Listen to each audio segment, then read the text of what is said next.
Tonight, I want to start with a story, because to me the most powerful part of doing family and personal histories are the stories.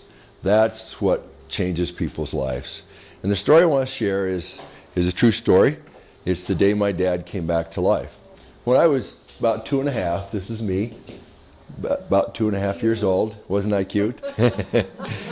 When I was 2.5, our family moved to Wyview Village, I guess it was called, where the Marriott Center is now.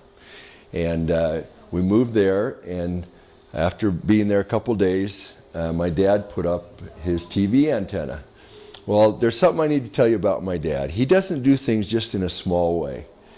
When everybody else were making their kites standard size, he made one that was 8 feet tall. When everyone else was making their little rubber guns with the wooden gun with the tire, that they would shoot off, he made a rubber machine gun with 30 of them on it. That's the way Dad does it. And so like he usually does, his antenna was on a 30-foot pole instead of just a 8-foot pole. So he was up on the roof putting up his TV antenna.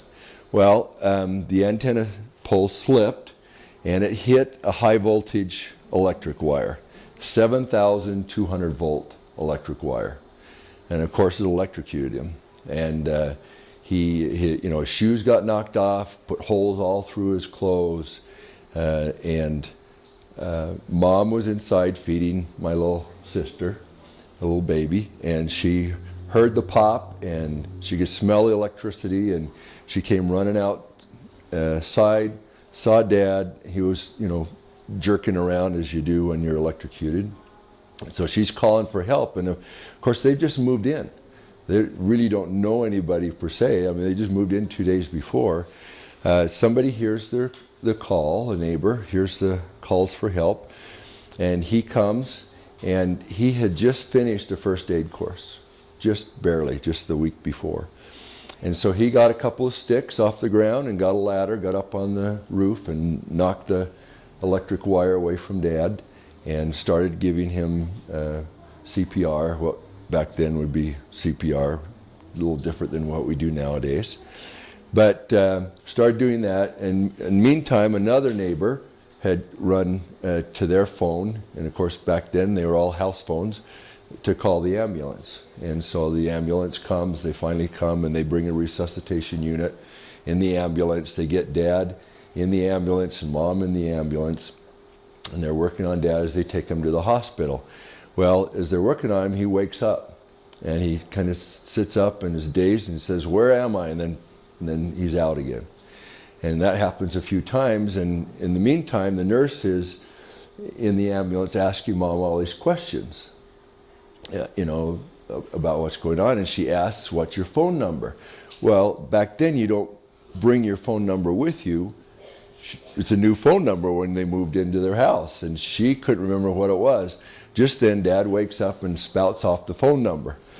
And up till that point, they were worried, his mind would never be clear. But after he did that, Mom thought, he's going to be okay. He's going to be all right. And so he gets to the hospital, and they treat him for third-degree burns and take care of him. He was in a lot of pain, and the next day, the new bishop at the LDS ward that he'd moved into comes and visits him and says, "Would like to call you to be my new first counselor." And he accepts, and so 5 days later, he leaves the hospital Sunday morning and attends church and is ordained a high priest and set apart as a first counselor in the bishopric. And they reported on the news, on the radio, they reported that he had died. And when the BYU science professor brings his students over and examines all the clothing and everything and said, "There's no way that he should have lived. It's a miracle that he lived." And so I'm really grateful for the day that my dad came back to life.